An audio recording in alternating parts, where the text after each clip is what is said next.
Gentlemen, what the hell was that season finale? Ray. Yes? It's called a motor race. Welcome back to Motorsport 101.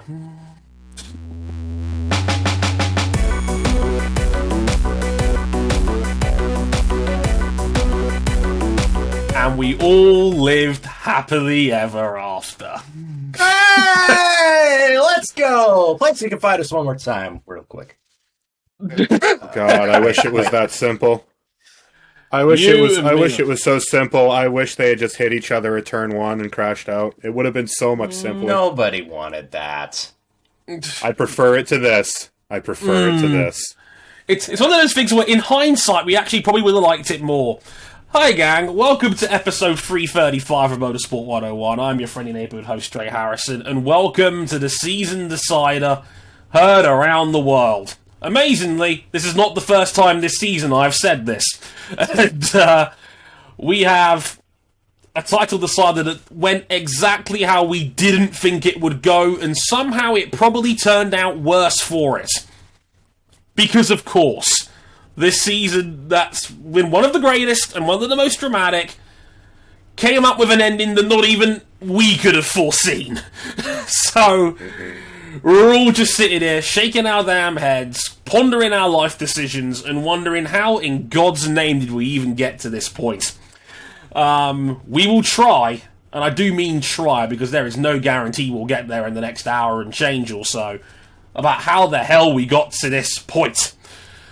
With me, as always, on the show, first and foremost, in the subtly dressed orange, while drinking orange juice on the show, in a completely subtle gesture, is Ryan King. Hello, sir. Yeah, I need to clarify.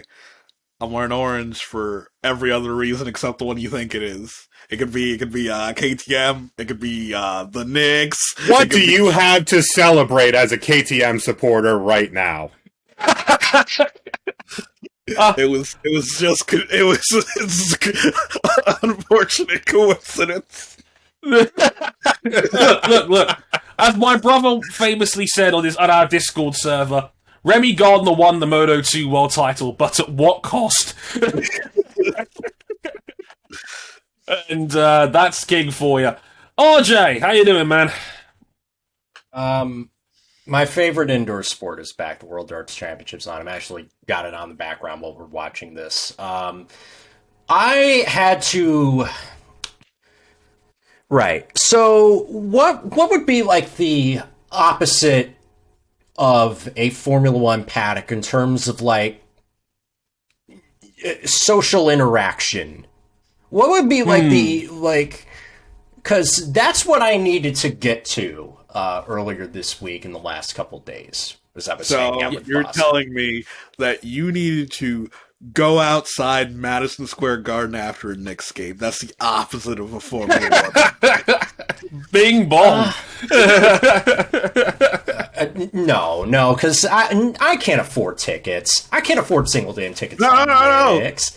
No, if the Knicks keep playing like this, you'll be able to afford tickets. Yeah, and you don't have to go to the game. You just need to go outside the garden after. Oh, okay. Well, regardless, I spent the day in Boston with friends. I just needed to unplug from what seemed like, well, there's no delicate way to put this. This felt like this was as damaging as Chernobyl and Bhopal in terms of bad faith discourse, in terms of reaching into the toilet to find the slimiest, shittiest takes that you can and amplifying them for no reason. Mm-hmm. It just... Where do I even start with this?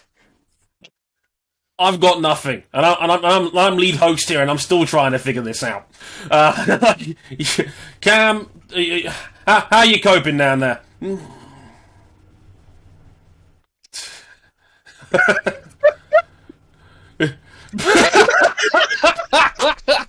For those who aren't watching, He's just reached for a can of Red Bull because I've forgotten the only one who predicted Red Bull to win the Drivers' Championship this year was Cameron friggin' Buckley. Okay, let me answer that again. How smug are you feeling right now? You know, the internet tells me that when I drink this Red Bull, I should feel ashamed of winning in this way, and that this is a farce. And I have to say... As he takes another swig. Ignorance is bliss. I apologise in advance, listeners and viewers. Cam is going to be unbearable for the entirety of this episode because I went all in with the Admiral Akbar. It's a trap meme, and I've got egg on my face right now. And that was before this finale had even started. So, well done, Cam, you jammy sod. Enjoy your Red Bull. He clearly is. And, oh boy. Please, you can find us before we inevitably start apple bobbing in this toilet. We're on youtube.com/motorsport101 or on facebook.com/motorsport101. We're on Twitter at motorsport_101. And if you'd like to follow our personal handles, you can at Harrison101HD, at RJ O'Connell, at Ryan Eric King, and at CBuckley917. You can follow us on Instagram at motorsport101pod.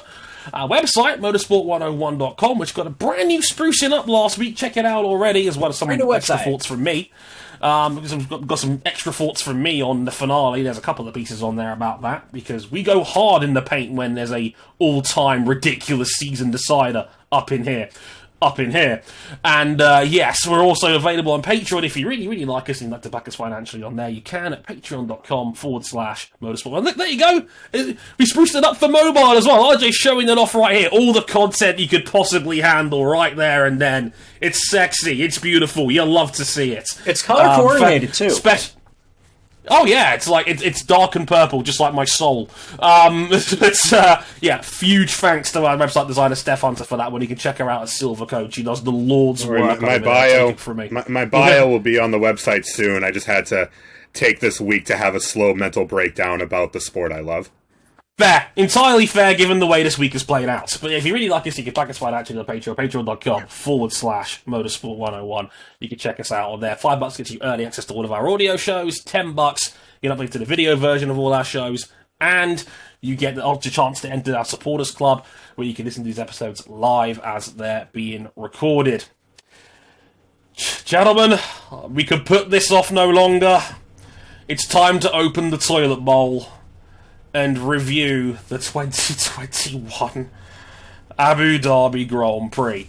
But before we do that, we are skipping straight to the final 6 laps. You probably already know why. Let's take a summary of events. We've gotten through a contentious first lap, a virtual safety car intervention, I would say over 50 laps of nothing burger racing, because bless the people in charge of renovating Yas Marina Circuit for trying. This is still not a place where overtaking is going to be plentiful in these kind of cars. So we have 6 laps to go, and we find Nicholas Latifi's Williams crashed into the wall at turn 14 right after we get out from underneath the Yas Hotel.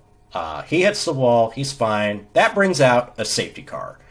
Lewis Hamilton's in the lead of the race, trying to one-stop his way to a championship-winning victory. Max Verstappen, who has not had the pace to live with Hamilton since the drop of the green flag, at least not on the same strategy, he's going to take another stop to go for a new set of soft tires, because this may be his last chance to attack once the race restarts under safety car.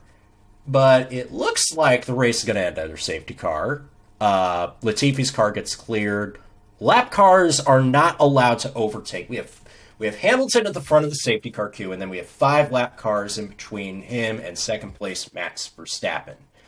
But just as we're about to get the signal for the white flag, lap 58, Michael Massey changes his mind. As our race controller, Michael Massey. With 2 laps to go, he specifically says that the 5 lap cars between Max and Lewis can unlap themselves at the same time that he calls for the safety car to come in with 1 lap left. So we have got under the circumstances that these are the circumstances we wanted, right? A last lap sprint to decide the championship. Not like this. Not like this. We have the last lap of the championship. Verstappen easily passes Lewis Hamilton at turn 5, defends a counterattack into turn 9, and pulls away for his 10th win of the season, and the one that makes him your 2021 Formula One World Drivers Champion. Mercedes lodged 2 protests after the race, one for Max passing Lewis under the safety car for a split second as they were bunching up to take the restart, and another against the result after the controversial safety car reshuffle. Both were ejected. Mercedes are considering a further appeal that will go up to the International Court of Arbitration for Sport. You know, the big one. The big one that oversees all of sport. Valentino Rossi special, just send it straight to the Court of Arbitration. Right. Trey, what do you make about that last lap restart? Because you've had some time to write about this. So if you want to just like re-summarize, or if you've had time to just think about if you've had some time to like change your stance on anything, that's cool. But just what'd you make of all this? I mean, I tried to pick... I've been very open trying to talk to people about this. People I like, people I respect, people on Twitter. I've written about it myself. My gut feeling on what that finish was after the fact has not really changed. And it's that Michael Massey went full Netflix. He wanted a last lap decider to decide the championship. Victim be damned. We should also point out that this is not speculation. In the decision document that the stewards came out with, it included a quote from Michael Massey saying that he did it to ensure a green flag finish. Yeah, this is not speculation. This is not me trying to reach for a big argument to get a headline or to go on Twitter. This is a fact. Like Massey had said, apparently it was decided long ago that the teams would prefer a green flag finish. Apparently. Who knew? Big monkey paws energy. Big be careful what you wish for energy. Oh, yeah. Oh, my lord. You know, James Hinchcliffe really put it best. Man, racing is wild when Netflix is calling the shots. Yeah. Oh. So in my humble opinion, my thoughts on it have not changed. I think this was... they wanted the big showpiece decider, a one lap the movie finish, a one lap shootout. You couldn't have written a movie like this. They wouldn't believe it. Yeah, it's completely rigged. They wanted a one lap sprint decider between Hamilton and Verstappen. Consequences be damned. Midfield be damned. Forget anything else that mattered. We wanted our Hollywood ending right here and now. And unfortunately, in doing so, Michael Massey broke his own sporting regulations in order to do so. And that is the biggest issue I have with all of this. Now, I'm trying my very best, and if anybody wants to disagree with me and interject, feel free. Because everybody knows, listen to this show, knows I'm a regular on social media. It's very quickly, as we all probably could have predicted, it's descended into Lewis versus Max. Lewis was screwed. Hashtags trending all over the internet. I will tell you this right here and now, and this is me being completely honest. I don't give a flying fuck who the victim was here. The point is, there was a victim. The issue is not Lewis got screwed, or that Max won this championship. I am a Formula One fan first. That is where my passion lies. That is where my dedication lies as a fan. I've watched this sport for 20 years, right? I love Formula One. It has been a huge hobby of mine. It's shaped my life. It's why you're listening to this show right now, right? If you are truly passionate about this sport, that's where your anger should be heading, not which driver got screwed. Because in doing that, you marginalise and trivialise the real issue, and that was... one man ultimately decided this championship for the sake of trying to go viral on social media or trying to get all the clicks and views and articles that we can watch. This is so infuriating because This, for those guys who don't know, because I'm the only British host on this show, this race was free to air in the UK. Sky cut a deal with Channel 4 to make this show free to air. 7.7 million people in this country watched that finale. If you take Euro 2020 out of the mix, it's the second most watched sporting occasion in the country this year, behind Emma Raducanu. You know, when she won that tennis thing. And in the... yeah, sorry, King. And the Netherlands, the Netherlands, same deal, free to air. 6.6 million people watched that race. That was a third of the Netherlands, a third of the country watched that race. This was the biggest showcase possible for this sport it's had, probably since 2008, I would argue. And they screwed it. They screwed it. They fucked it for their own entertainment purposes, and they effectively kicked one title contender to the curb for the sake of a thrilling finish that wasn't really all that thrilling. Because if you know the sport, you knew exactly what was going to happen once those lap cars are allowed to overtake. Yep. And it makes you feel dirty inside. You know, go on, Cam. What it boils down to, and we've seen this plenty of times this year, is that the FIA is not favoring or coming down on harshly on one driver or the other. They ruled in favor of the show. The show. Both in being hands-off on lap 1 and being hands all the way on, directly dictating what was going to happen at the end of the race. Mm. And in both incidents, screwing one title contender or the other. For hashtag for the clicks. This is a lot different, though. This finale is a lot different. There were other ways they could have ensured a green flag finish. They chose the one way that wasn't in the regulations. So there was no way... Exactly. There was no way to strategize assuming that this would be a potential outcome. It's like... Sorry, King, let's get 1 second in. So, like, King, remember Baku? Baku could have solved all of Michael Massey's problems right there and then. He was universally applauded for that 2-lap standing restart that had the thrilling title flashpoint of the... Okay, you can never guess that Lewis Hamilton's going to play whack-a-mole with his steering wheel going into turn 1 on that standing restart at the end. But... we got some thrilling action, a fight for the podium, a 2-lap standing restart to finish the race because he pulled out a red flag.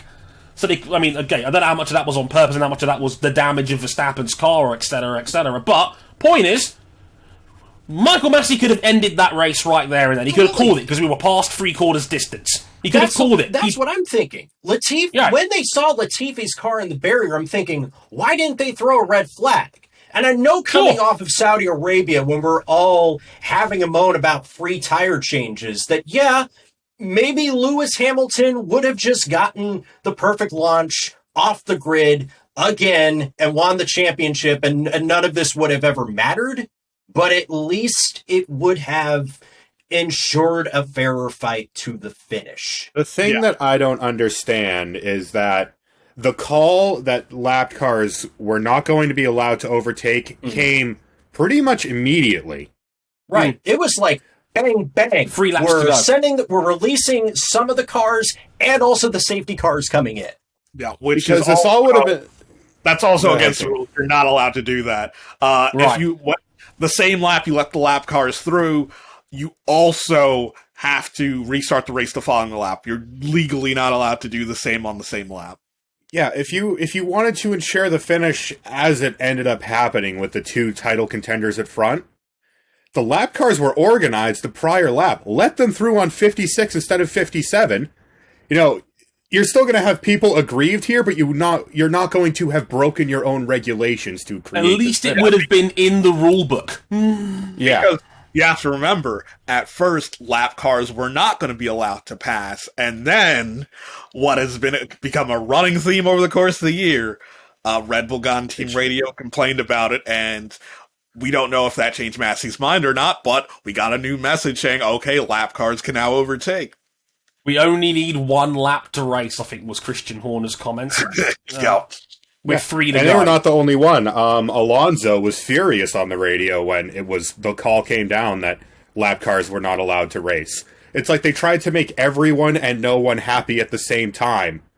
and then to get the finish we got, broke, 3 separate rules in the rulebook? Something like that. Yeah. Something like that. Where I think the way I processed the way this race ended up, it was just like, once you get past the shock and sudden immediacy of the championship changing hands of the final lap, then you just kind of take a deep breath and realize, wow, this could have been handled much better. Yeah, once you get through that initial shock, and then you actually go through the rule book, you realize how much was overwritten to allow this to happen. But you see, King, there is a rule that allows this. Yeah. Article 15.3, or as 15.3. I like to call it, the don't care plus L plus ratio rule.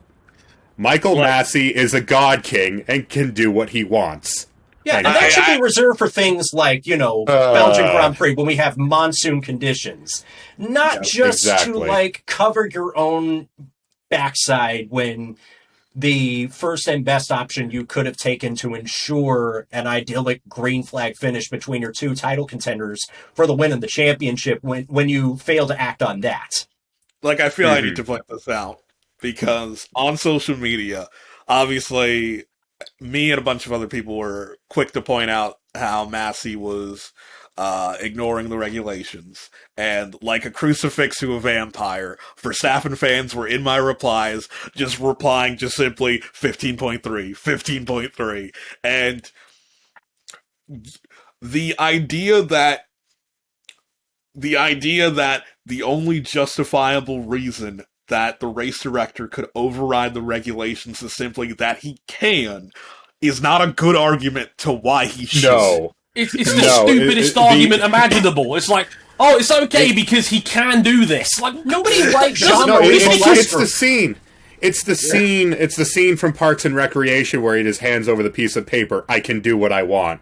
It's Jean-Marie Balestre saying, the best decision is my decision. Yeah. Yes. Honestly, I wrote about this on the website.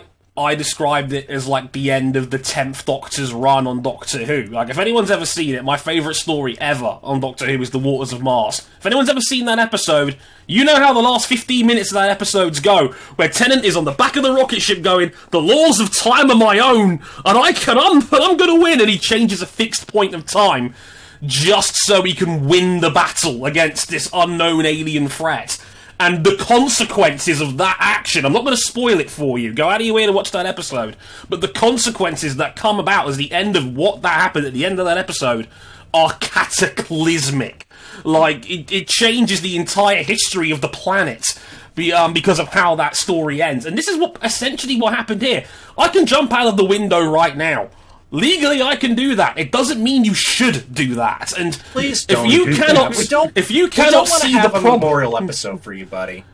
If you cannot see why one man having the ability in his own rulebook and bend that article however you want to try and justify your terrible decision is a good thing, just because your driver was the one who benefited from said inaction or said action, then you're being ignorant to the problem at hand. No one person should have that much power and authority in this sport to essentially god mod a finish.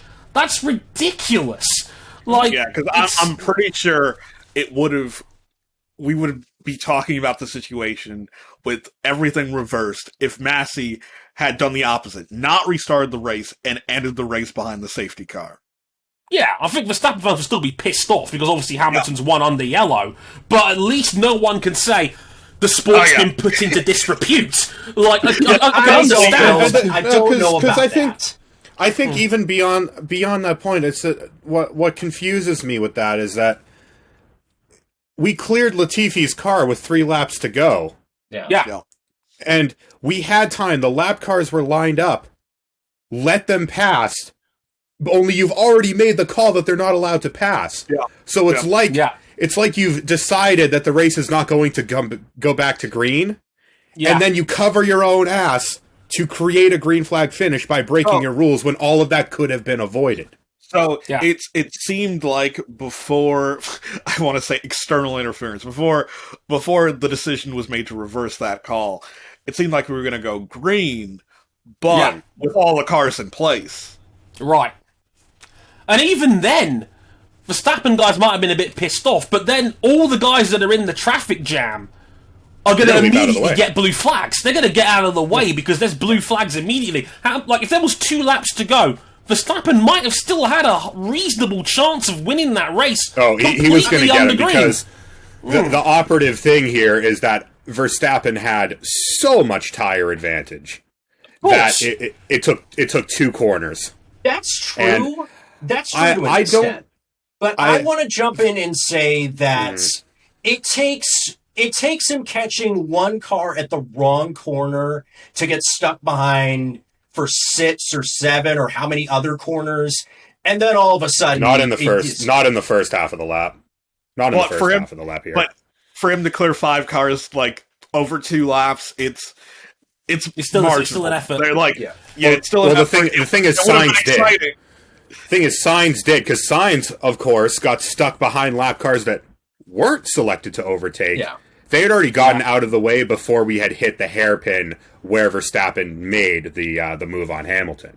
And that's fair. Yeah. The lap cars, they did do their part. They didn't get in the way of all that. And I don't think they would have in this instance. But that's another consequence. That's another consequence of this finish. The midfield had their entire races altered and compromised to benefit this fight at the front. Lance Stroll was denied a chance at points. Carlos Sainz was denied a chance at going after Verstappen. You know, like, Sainz could have won this race on another day. Like, in an alternate universe. You know, the entire midfield's races were compromised and altered to benefit the only thing that mattered, and that was that finale, and that finish. Hashtag for the clicks. Getting roasted is getting posted. Well, like, if we gave Massey all the benefit of the doubt, and he did what he's, like, tried to do it, like, the best case scenario, which I think would have been the red flag. So Latifi crashed with 6 to go. We red flag it. It takes a lap to get them in. Then it takes a lap to get them out for the formation lap. Then we get a 3-lap sprint to the finish. It would have been amazing. Yeah. But Massey couldn't think quick enough. And that I think that's what it boils down to, is that Massey couldn't think quick enough, put himself in the corner, and his only way out of that corner was to enact the God King clause. Yeah. And that's the whole sport paid for it in one way or another. Yeah, because the reaction to it afterwards was thermonuclear. You know, like, unlike anything I've probably ever seen. Malaysia 2015 in MotoGP is the only thing I've seen like this. Like, it was a situation where it isn't normally like this, where the media is universally saying this was a bad decision. 101% of the media was against this call. The media never agrees on anything in this sport. Except this.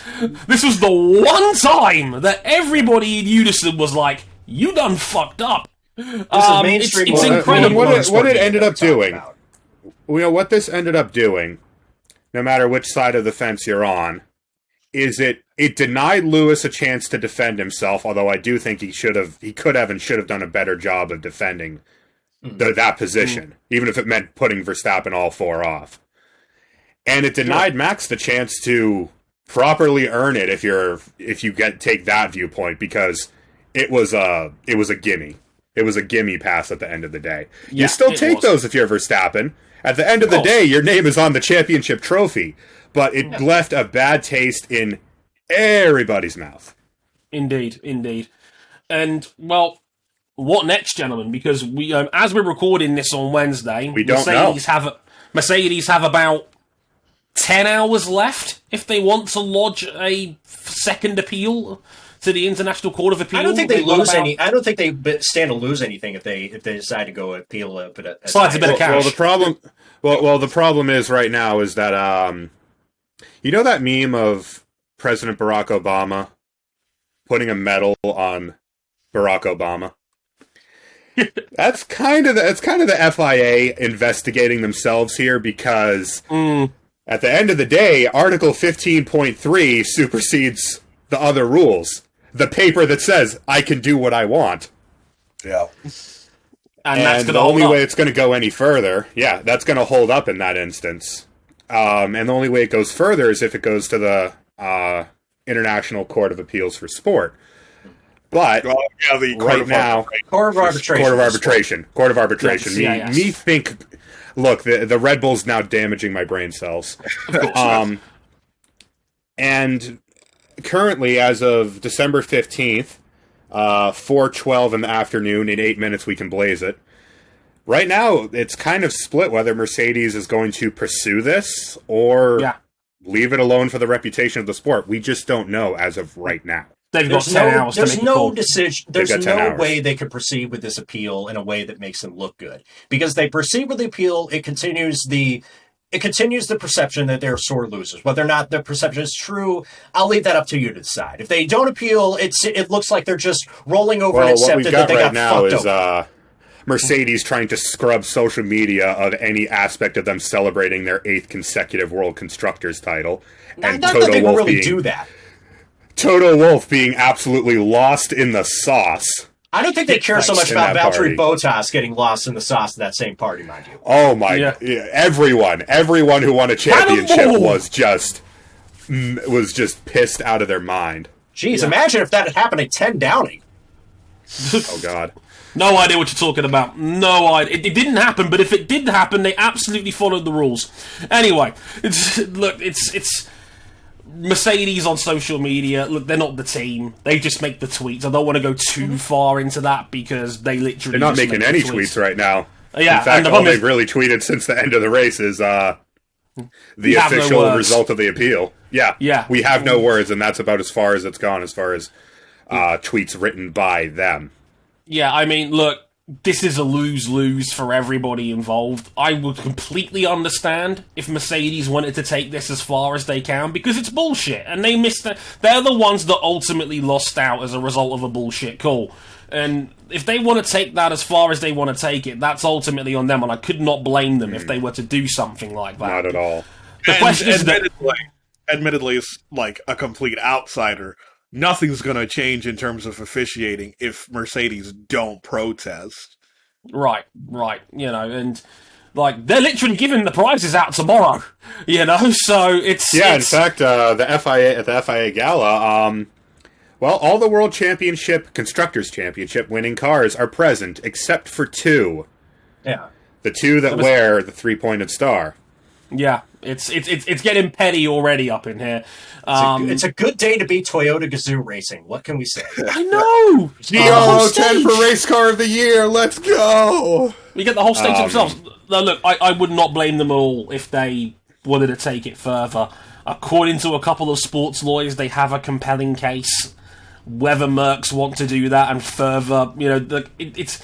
I say it's a lose-lose because no one's going to come up smelling of roses as a result of this. No, because there's a fundamental point of this, is that, unfortunately for everyone involved, neither party did anything wrong. No, The ones who are in the wrong are the FIA. And the only people they can answer to here is the Court of Arbitration for Sport.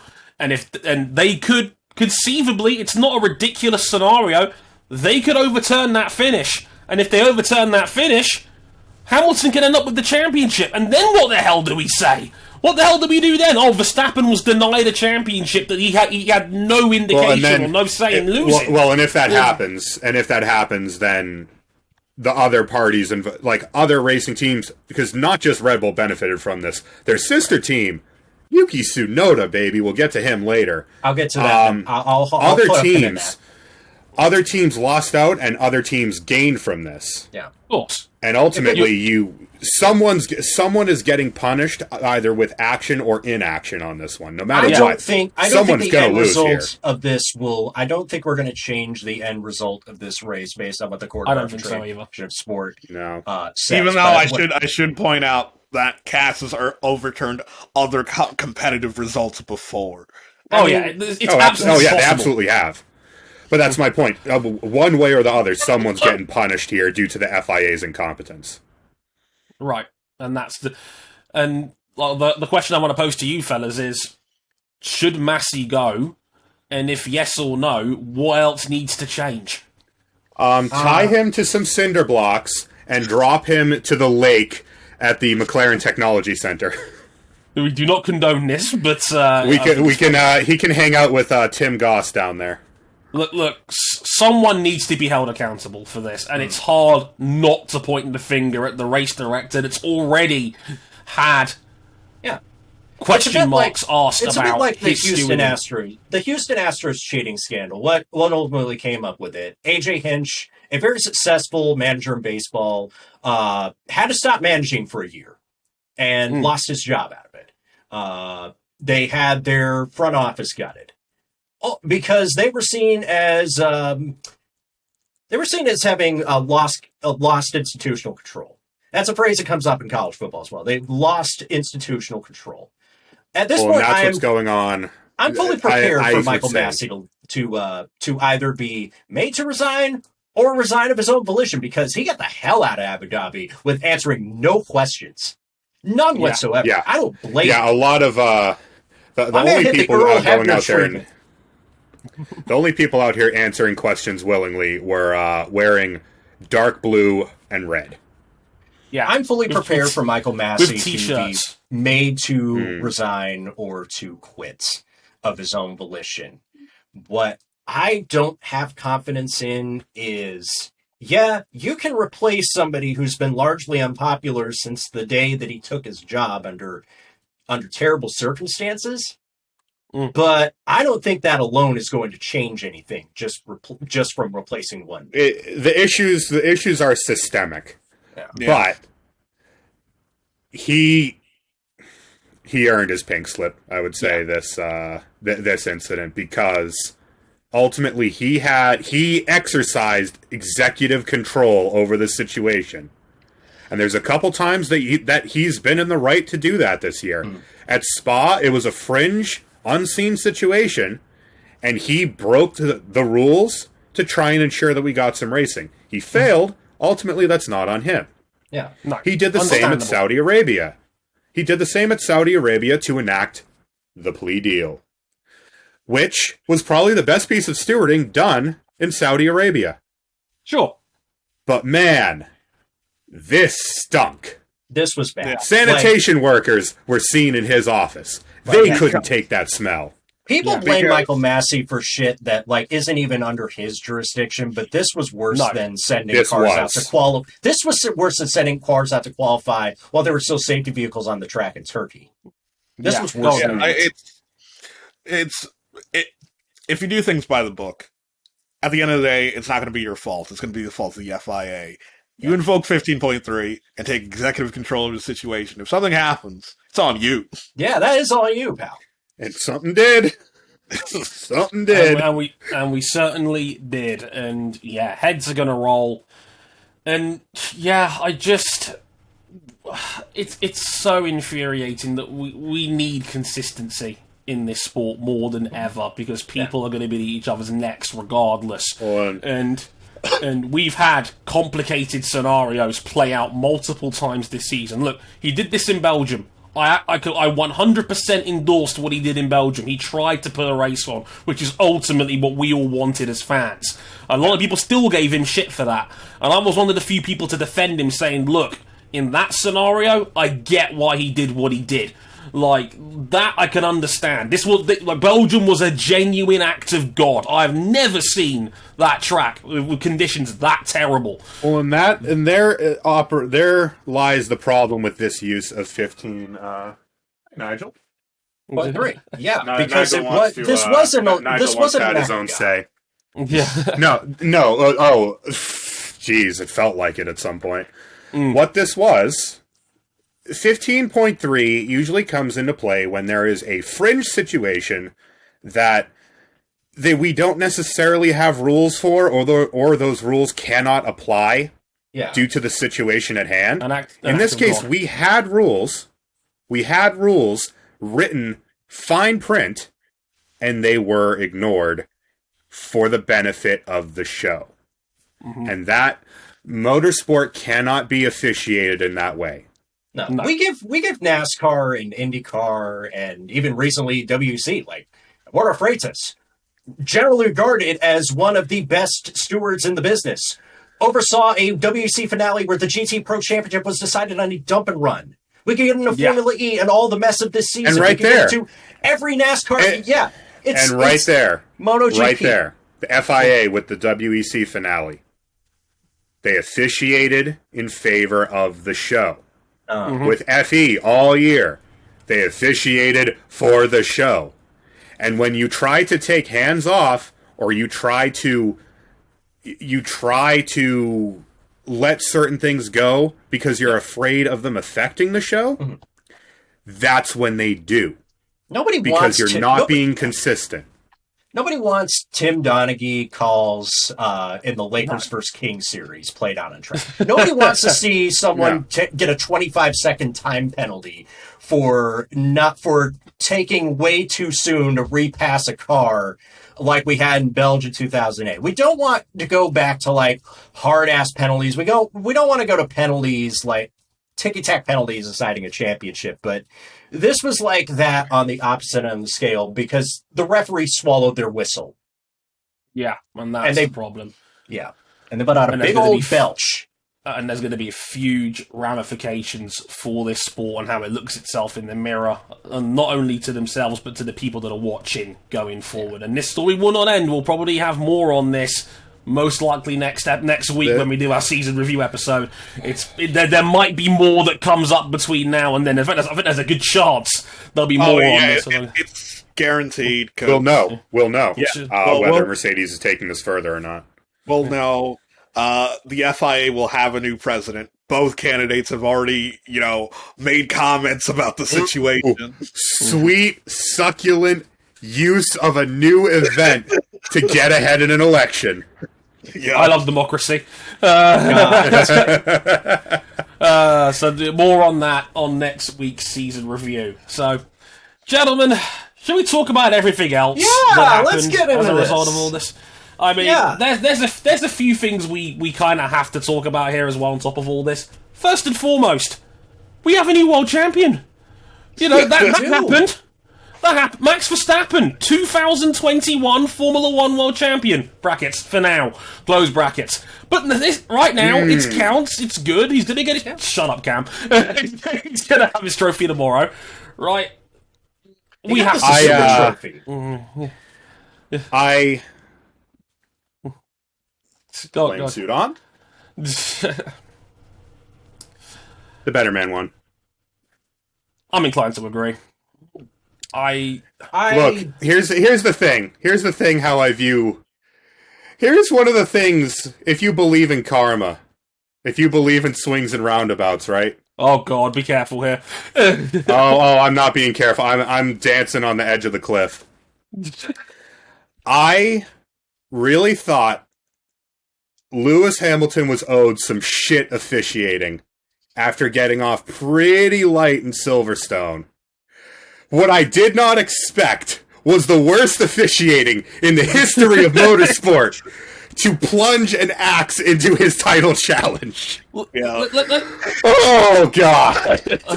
Go on, King. He was like... I mean, to, use an analogy, it really felt like Lewis got away with shoplifting, a couple months ago, and then he's getting a life sentence in prison. Oh shit! It's like the racing gods were determined to fuck with Hamilton during that final race. Let's weigh up the evidence. He takes the lead at the first corner, survives a probable investigation under normal circumstances into turn one.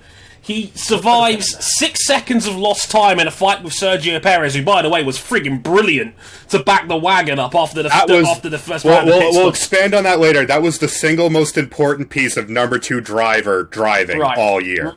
Right. The VSC comes out. Red Bull broke for the two-stop strategy in the end to try and gun him down. And they had to, because that was the only way they were going to win this title, because they could not win on pace alone. And if that yellow flag safety car for Latifi's car is a couple of laps earlier, Hamilton probably has enough time to have a pit stop under safety car and still come out in front. Even before Massey's final call, the racing gods did not look kindly on Hamilton. It would have been tight otherwise. Well, that's just it, is that because Perez was an animal, in the words of his own team, you thought that, okay, Lewis has already got him, it's done, and then Perez dives back up the inside and pulls a Hamilton 2016, holding him up, turnabout is fair play. Yeah.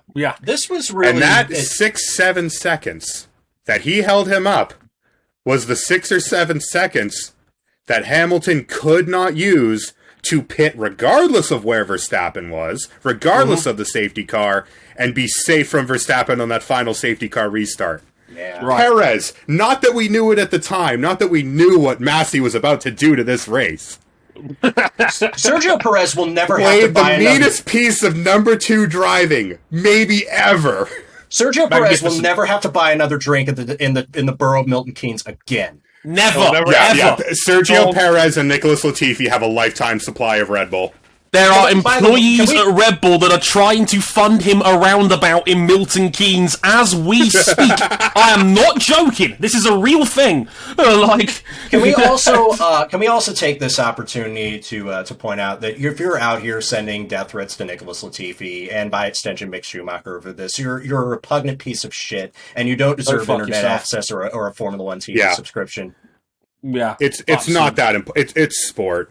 Keep your death threats to yourself. Yeah, but to focus back on the champion, he wasn't the better driver on the day. Put in the lap he should have done the previous week, but crashed to dominate qualifying. Mm-hmm. And it looks like Red Bull went all in on the qualifying setup because he just did off the line and all the way through. He just didn't have it. But on the season, broke the podium record. 18. And 18 podiums. And in races where we did not have mitigating circumstances, he finished first or second. It's tough for me to put this point into words because, I do not like the way Max Verstappen conducts himself as a public figure the way compared to Lewis Hamilton. Because Lewis Hamilton will at least wants to try and better society around him and not just be an athlete that's concerned about his own accomplishments. Sometimes it's fine, but I feel like in Max's cases, I'll come out and say it, he's anti-social progress at times. Yeah. And so are his fans.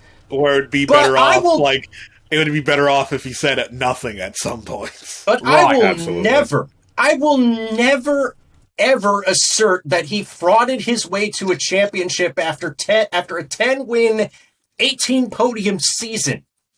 Yeah, there's a reason. There's a reason why they went into this race tied. Yeah. Yeah. And trust me, I would have loved to have seen the championship stay with Lewis Hamilton, the Progress Pride flag helmet, on the top step of the podium. Dump that pride helmet. Dunk it on the entire Middle East. Dunk it on their heads. We're dunking it on Middle Eastern monarchies. Because, I forget who tweeted this out exactly, but I was surprised by the reaction when someone pointed out that there's, bigger things in motorsport. And this person was 100% correct. That, Lewis Hamilton losing this championship isn't the end of the world. It isn't setting back, progress for certain movements a decade. He lost a sporting competition. Yeah, there are far bigger things. Lewis Hamilton's reputation is still intact. Ultimately, Red Bull had something presented to them, and they took it. Yeah. And Lewis Hamilton and Max Verstappen did nothing sportingly incorrect. Yeah, and I was going to say, look, Red Bull were always in the position to take advantage of shenanigans from behind because they were never going to win this race leading the charge after turn 1. It was that simple. And look, see my thing with that final safety car, no matter what, I think 10 out of 10 times they bring Max in for softs because that's where the Red Bull was the happiest. Low fuel, softs, the engine taking out as much horsepower as it can, and we'll get to the engine provider in a moment, because I got some shit to say. Yeah. But I think they pit him no matter what, irrespective of track position. I think Mercedes left something on the table by not pitting Hamilton. That's the only thing Mercedes really did incorrectly as sportingly is they could have pitted Lewis Hamilton. I know we could get into Total Wolff and Order should not have been lobbying on the radio. They have the opportunity to do so. It's not that they cheated on their hands. It's that we don't know if the hand should have ever been dealt. Yeah, so I'd say I think they during that first VSC period, roughly just past midway during the race. About 35 laps in. That's when they should have pit Lewis. That was their one opportunity where it seemed logical for them to pit Lewis and be okay. At the end, during that, with 6 to go and the yellow coming out, I think 100% every single time, based on how we know this could play out based on the rule book, you don't pit Lewis. It was, again, I don't know if it was guaranteed that we weren't going to get the race going again, and it feels like Mercedes bet on that. Yeah. So I say 100% you don't pit Lewis, because if we restart without the cars lapping themselves, if we do that, you have the car buffer. You still have that. If you pit, you lose that. Yeah. If we red flag and do a standing restart, well, you have the opportunity to change tires regardless. Yeah. Exactly. Look, I just don't think he was. I don't think Red Bull was ever going to leave Max out. Oh yeah, Red Bull was always going to pit. Yeah, Red Bull had nothing to lose. That's just it. Yeah, Red Bull had nothing to lose. I don't think it was a risk to track position. I don't think it was a risk to track position to pit Lewis on that final safety car. I think the VSC is where the damage was done, because they could, even though I know Hamilton didn't have any fresh sets of tyres left for the weekend at that point, they could have covered off Max, and they had time in hand. Bolt him on a practice set of mediums. The Mercedes was a missile on the medium tyres all weekend. Right. That was their error that ultimately cost him, because when that happens and you leave him out to dry on a one-stopper, there is always a risk a late safety car can screw you up in terms of strategy. And like I said, Red Bull were always going to gamble. That they were always going to do that, because at that point, they had nothing to lose. They had 30 seconds of clear air behind them to Sergio Perez, whose race sadly ended during that final safety car due to an oil pressure problem. It ended up costing them dear. But even so, look, on Verstappen overall, the one stat that gets me every time: 18 top 2 finishes this season. That is positively insane. Yeah. Just how good he's been this year. Yeah. He has basically given Hamilton zero room to breathe the entire year. Hamilton never had a championship lead bigger than 14 points. That was the biggest advantage he had all year. And of the races that weren't podiums, he got taken out by Lewis and Silverstone. He finished and grabbed a couple very valuable points with half a car after the nightmare in Hungary. He blew a tire and then the tire in Baku, which he was on course to win, and the race in Monza where, Lewis wanted him to yield, Max wanted him to yield, and both of them disagreed. Yeah. There's mitigating circumstances behind all 4 races this season where Verstappen didn't finish in the top 2. That is ridiculous consistency. That is ridiculous consistency that I don't think I've ever seen in F1, not since probably the days of Schumacher in maybe 04 or something stupid like that. This is the potential that people were excited about when they were having bidding wars for Max Verstappen halfway through his first season in cars at the age of 16. I never saw it like that. Honestly, I always thought, what's the hype over this Verstappen kid? And then he ended up being everything we thought he was going to be. And that is remarkable. And the thing is that this year, and I think it started, like I've mentioned before, I think it started last year, because I think he figured out how to race without just being balls to the walls 24/7. But he still has a competitive edge. He didn't completely sell himself out. But he can turn it on and he can turn it off. I think the main reason why he's been so over the line and aggressive with Lewis is because of what happened at Silverstone, because he hasn't really raced anyone else that way this year, where he's just had no one else basically to race. putting him. Yeah, but even when he passed Sainz during this race, because of after the first pit stop, he didn't do what he did at lap 1, which was basically put Lewis in a position where he's either going to yield or cut the corner. Right.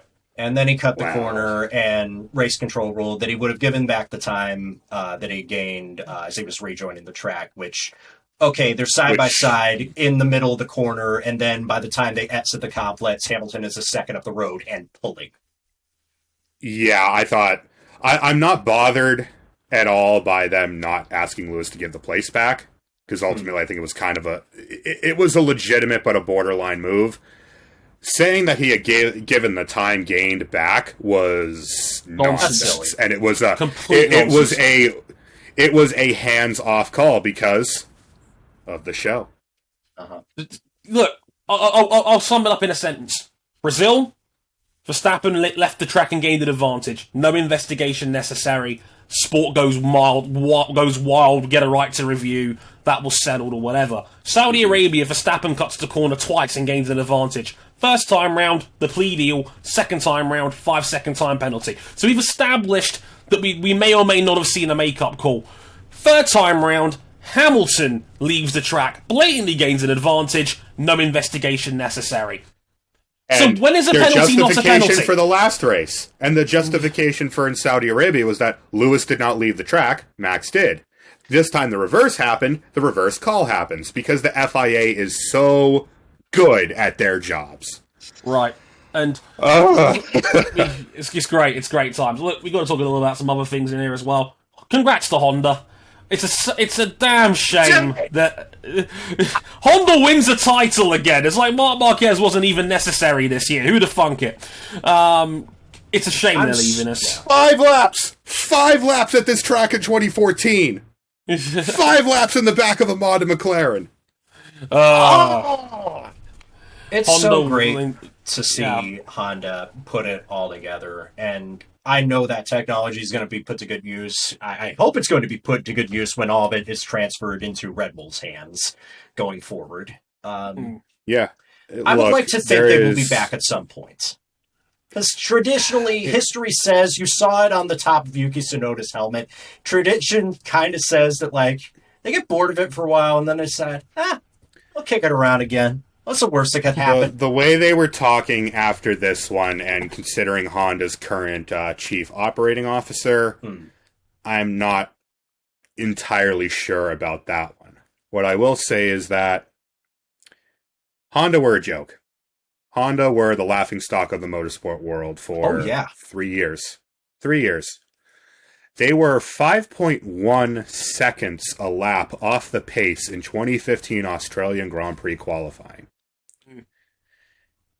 There is a lot of very hard-working men and women in Milton Keynes, in Sakura, and the artist formerly known as Minardi facility, who put in a lot of hard, long nights working away at this to see this happen. Yeah, McLaren and Honda will. Yeah, McLaren will always regret that they let this marriage get as bad as it did.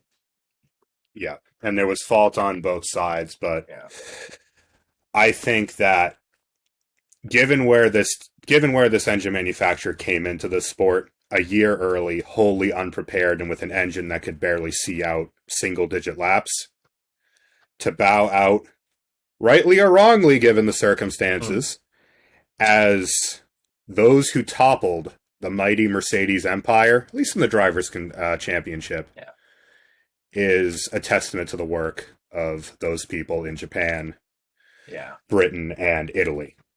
No kidding. Congrats to them.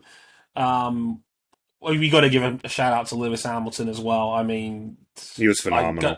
Can I just yet another ridiculous Hamilton season? Look, this is just because it's not world title number 8 has not made his GOAT argument any less compelling. I think people need to not lose sight of that too much.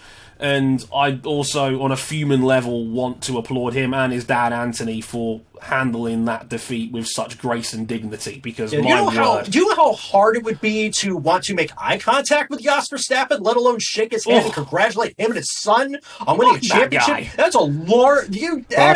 Fuck that guy.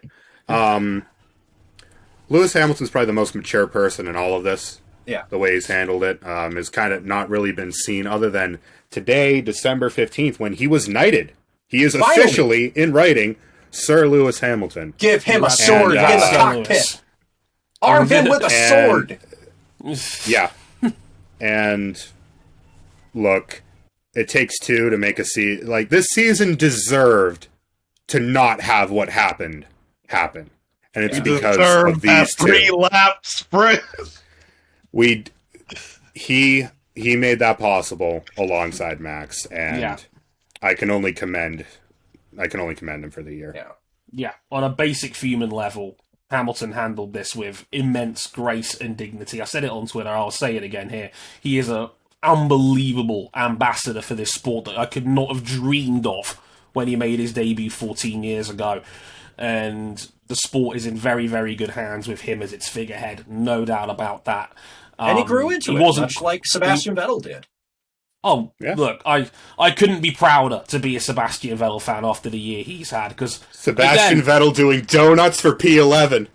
P11 and the Crypto.com Overtake Award. Yeah, baby! We want an overtaking award that counts first lap overtakes, which is a bunch of bullshit. But we take the silver. Can I just say, I hope he gets his 1 million jelly bean prize. Yes. Yes. And nothing but respect for my greatest of all time. He won the Grill the Grid Championship and the Overtake Championship. 2 championships in one season. Ran down all them world champions of grace as well. But look, you said, who says Sebastian Vettel can't overtake? I know. Isn't that just the greatest irony of all after all those years of criticism that the man won an Overtake award? It's just wonderful. Salute to Seb as well. I mean, we also got to say goodbye after, I think it's 349th and final Grand Prix for one Kimi Raikkonen, who will be retiring off into the... He really did. I mean, he had a DNF in his final race. Not just that, he DNF'd. He missed Q1. It was the most subdued way of going out. It was. And Yeah, he had a wheel nut issue that sent him careening off with I think it was the right rear hub started having problems and spun him off. We say goodbye to him as my former favorite driver and the winner of the first F1 race I went out of my way to watch. 2005 Japan, gang, stand up. One of the greatest races Feels ever. Weird. I because I didn't really watch a lot of F1 because, well, time zones and all that shit. I don't really know of Formula One without Kimi Raikkonen because I didn't watch much during the couple of years that he was retired. All of this was so improbable because when he broke into the sport, he had half the car racing experience that Max Verstappen did when he came into the sport. He was supposed to be going to Formula 3, not Formula 1 the year that we went to Formula 1. And then an unexpected seat turns into an unexpected drive at McLaren, which turns into a world championship at Ferrari, being bought out of the richest contract to sit home, and then adding another 10 years onto his career after going and doing other stuff. That will always have my respect. No matter how much Formula One I end up watching in my life, the sight of that evil West McLaren scything around the outside of a Renault into turn 1 at Suzuka will be forever etched in my mind. Shout out to Antonio Giovinazzi as well. He said it's not his last race in F1. It likely is. He worked his ass off to get to this series, and he deserved a lot better for the 3+ seasons that he got out of it.